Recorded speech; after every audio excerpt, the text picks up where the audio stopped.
bago namin libro na ang title niya ay Detective Boys of Masangkay. Yes, guys! Hi guys! Pero bago yan, bago namin ipakilala sa inyo ang libro na gusto namin, ako muna si Ann. Siya si Kim. At kami ang At yun guys, kaya galing kami dito sa May School dahil kumuha kami ng libro. Ito siya guys. Dahil gusto namin siyang basahin at alam namin maganda siya dahil ayun, dahil base sa search namin na maganda nga raw siya at sinasadya siya ng karamihan at siguradong maganda. Kaya babasahin namin siya ngayon. Diba? Yes. Nag-o-next siya na review.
Hi guys, it's me again, Kim, and for today's video, pag-uusapan natin ang nobela patungkol sa Detective Boys of Masangkay, ang mangkukulam ni Miss Bernalyn Hapin Sestrillo. So dito pag-uusapan natin ang nangyari sa nobelang to, which is una, merong tinatawag na grupong DBM or Detective Boys of Masangkay. Binubuo ito ng 3. Sa una 3, Pero syempre, 4 sila. So, makikita naman sa sa libro na 4 pala sila, which is si Uno, 3D, at Junior. At ika-4 si Mean. Ngunit, sino nga ba si Mean? At paano siya nasali doon? Si Mean, bago siyang salta o bago siyang pasok sa grupo ng DBM dahil nga isa rin siya sa mga mahilig mag-imbestiga. Yan. Siyempre, bago pumasok si Mean sa grupo nila, dumaan muna siya sa maraming challenge o pagsubok na binigay ng 3 lalaki. Ngunit dahil nakapasa ito, nakapasok siya. Yan. Siyempre, maraming kaganapan ang nangyari dun sa libro. So, mas magandang basahin na lang siya talaga. Sumunod naman, ay paano nga ba o ano nga ba ang nangyari sa buong barangay Masangkay? Una, syempre may nawalang damit. Damit ni Aling Cory. Sumunod naman, may namatay. Ano ang namatay? Syempre, mga manok nila. Mang Cesar, Mang Kaloy, at Mang Jimmy. Sumunod naman, nawala din ang pusa ni Ate Lotlot at ni Kuya Junjun. Yung ano niya, tuta ni Kuya Junjun. Yan. At syempre, di ba 4 na yung there's more, isa pa. May isa pa, nawawala. Si Shino Kid. So, syempre dahil nga sa parang may isa silang suspect talaga na pinaghihinalaan doon. Sino yon? At tinatawag nilang mangkukulam. So, pero sa dulo ng kwento, syempre nalaman natin na yung mangkukulam pala na pinagbibintangan nila ng buong barangay Masangkay is hindi naman pala siya yun. Kundi, kung sino pa yung mga bintang ng bintang, siya pala yung totoong mangkukulam. Diba? Ang galing. So, parang unting lang siya, unting kwento lang siya or twist about sa libro. So, mas maganda na basahin pa rin natin siya, no? At para malaman natin kung ano nga ba yung mga nangyari isa-isa sa barangay Masangkay. Bilang naman sa unang nobelang ito ay isang kwento ng detective o misteryo para sa komunidad. Makikita dito yung kategorya ng young adult fiction na may halong adventure at moral lesson. Bagaman may elemento ito ng pantasya at misteryo, nakugat naman yung kwento na ito tungkol sa realidad ng simpleng pamumuhay sa isang lungsod, which is yun nga yung barangay Masangkay. Yan. Para naman sa anyo ng katha, ang Detective Voice of Masangkay na isinulat ni Miss Berneline ay masasabi natin isa siyang kathang pampanitikan dahil ito ay may layuning magbigay ng aral, mensahe para sa mga mambabasa. Ganyan. Hindi katulad ng yung kasama ng kathang pampanitikan ay yung kathang commercial tsaka yung mix, ganyan. Hindi siya isang kathang commercial dahil hindi naman siya yung yung parang gustong kumita o yung nobelang to ay nag-advertise, hindi. Isa siyang kathang pampanitikan dahil ito yung nagpapakita siya ng isang aral o mensahe sa mga mambabasa.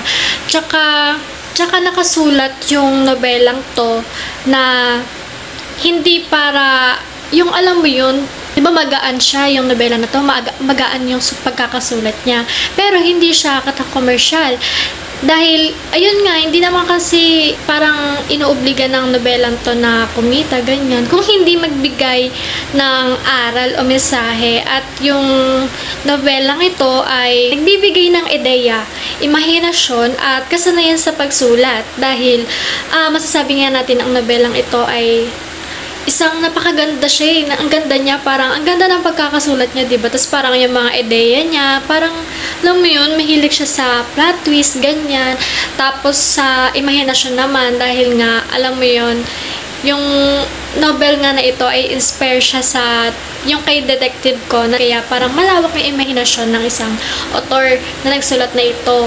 Tsaka sa may kasanayan ng pagsulat naman, masasabi natin na ang nobela ay maayos ang pagkakasulat niya, na kahit magaan yung pagkakasulat niya, ganyan, naiintindihan at nauunawaan ng mga tao. Kaya parang, di ba, ang ganda niyang basahin kasi parang nakikita mo yung past ng alam mo yun, history ng Pilipinas. Kaya masasabi natin siyang isa siyang, yung anyo ng katha niya ay isang kathang pampanitikan. Dahil ito nga ay nagbibigay ng aral at mensahe sa mga mambabasa. Ayan, dito naman tayo sa mga iba. Andyan ang tauhan, tagpuan, tunggalian, bangkay at struktura. Unahin natin ang tauhan. Nariyan si Uno, Junior at 30. Sila ang mga paunahing tauhan na nagsisilbing modelo ng kabataan na puno ng tapang at imahinasyon. Isama rin natin dyan si Meran. Siya ang bagong membro sa grupong PBM. At ang mga magulang at kapitbahay na mga sumasalamin sa lipunang nag-aanilangan sa kakayanan ng mga kabataan tulad nila Meran, Junior, si Uno, at si 30. Sunod naman ang tagpuan. Isang barangay sa Masangkay na karaniwang tahimik tumulong ng mga sinero. Sunod naman ang tunggalian. Tao laban sa lipunan. Ang pakikibakan ng DBM laban sa mababang pagtingin ng mga matanda sa kanilang kakayahan bilang kabataan. Ayan, sunod naman natin ang bangkay. Una ang exposition. Dito ay pinakilala ang DBM at ang kanilang mga pangarap na maging isang detective. Dalawa, ang mataas na aksyon. Dito, magsisimula ng serye ng mga wala sa barangay tulad ng hayop at tao. Para naman sa kasagulan, tukasan nila ang sanhi ng pagkawala ng tao at pinisinungalingan nila ang maling naniniwala ng mga tao tungkol sa kanila. Para naman sa kababang aksyon, nariyan ang naibaling ang nawawalang tao at nakatanggap ng pagkilala mula sa komunidad. Para naman sa solusyon, dito mapagtanto ng barangay na ang DBM ay higit pa sa mga bata. Sila ay makalikha at may kakayahan. Doon, para naman sa estruktura, linear, pagkwento na may linaw na kasunod sa tradisyonal na balangkas ang kwento. Para naman sa technique, ginamit ang show ng pen na paraan ng paglalarawan ng mga eksena at pagbulan ng mga tauhan. Samantalang napunod naman ito ay puno ng sigla, misteryoso at inspirasyon na may halo ng tensyon sa mga pagsubok ng DBM. Samantala, ang tema naman ito ay ang pagpapakita ng lakas ng loob ng mga kabataan, kaya nahalagahan ng tiwala sa sarili at paglaban sa mga hadlang. Habang ang motive naman nito ay ang pag-usisa o pagkakaroon ng curiosity, pagtulong sa kapwa at pagpapatunay sa halaga ng kabataan. Samantalang ang simbolo naman nito, ang grupong DBM ay sumisimbolo sa potensyal ng kabataan at ang kanilang papel bilang tagapagbago sa lipunan. Ayan, guys, time check, 8:22. At nandito pa rin kami ni Glorissa. Sa 5:01, guys. Yes, Kaya namin tinigil muna ang pagbibideo dahil nakarinig kami ng mga parang kwento na ito, guys. Punong-puno ng misteryo. So yun, guys. Tumigil kami saglit dahil nakarinig kami ng mga mga huni, ng mga kakaiba. Diba? Dahil kami na lang yung tao dito sa COED 5:01. Tapos 8:30 na. Ang tao, guys. Kaya titigil muna kami, guys. Parang katulad siya ng ng nobelang to. Punong ng misteryo, guys. At yun, guys, habang naghihintay kami ng elevator pababa dito sa may COED, wala kaming gana na saliksik kay kay Miss Bernalyn, no? Kaya parang siguro feeling ko, kaya niya binuo tong novel na to, no? Kasi parang siguro ano rin siya, no? Fan din siya ng Detective Conan, no? Detective Conan. Papasok ko.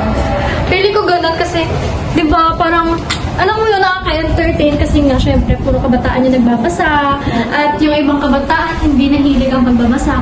Kaya, siguro gumawa siya ng ganitong novel para maengganyo tayo, guys. Sa tingin mo, Lalo na sa mga fan ng detective ganyan, syempre babasahin nila yun kung ano nga ba yung meron sa libro na yun. So ayan, pag-uusapan naman natin ngayon ang deconstruction pagdating sa nobela. DBM. Para sa akin, pagdating sa nung nabasa ko siya hanggang sa huli, diba, ang tingin ng tatay ni Junior sa kanya ay parang sa una mahina, ganun, hindi siya pinapakailaman sa mga kaso, ganyan. Kasi nga, parang yung kaso na yun is kailangan ang mga nakakasolve lang dun, yung mga nakakatanda. Pero pagdating sa dulo, syempre, nung nalaman ng tatay niya, kasi nga yung tatay niya pulis, nalaman niya na yung anak niya pala, yung isa niya sa mga anak, silang parang lumutas ng mga kaso na hindi kayang lutasan ng mga pulis, ganyan, yung mga nasa taas na posisyon. Kumbaga doon, di ba, nakikita natin doon na hindi naman pala dapat sa mga matatanda lang nakatuon yung pagkakaroon ng pagiging detective. Dapat din, syempre tinitignan din natin yung mga bata, ganyan. So, ayun. Yung ano naman sa akin, ang i-deconstruct ko naman, siguro yung si Mean. Kasi si Mean, what if siya pala yung makukulan, te? Kasi diba parang sa una, siya yung parang tinutuklasan niya yung kung anong meron sa BBM na yun. Kala 30, tsaka kay Junior, no? What if siya pala yung makukulan? Parang may plot twist naman, diba? Kasi parang sila, yung DBM boys, o DBM, tumutok na sila ng mga kaguluhan sa barangay nila. Tapos si Mean, parang tinutuklasan niya yung tatlong boys. O what if, parang may hidden tinutuklasan yung tumutuklas, no? Diba? Parang may hidden agenda siya sa tatlo. Yes. No, hindi ko naisip yun. Parang nakita ko lang talaga sa mga bata. Kasi parang, bigyan naman natin ng kakaibang plot twist, diba? Which is sa mga pangunahin sa tauhan natin, ibigay yung plot twist na yun, i-deconstruct natin, which is si Mean. Blagag. Kung kanina, di ba unang teorya, deconstruction, yung pagsasalungat. Ngayon naman, yung pangalawang teorya naman na gagamitin natin ay feminism. Okay. So, ayun mo. Pag ang bibigyan kong sa teorya sa feminismo, si Mean. Kasi, si Mean ulit sa akin, no?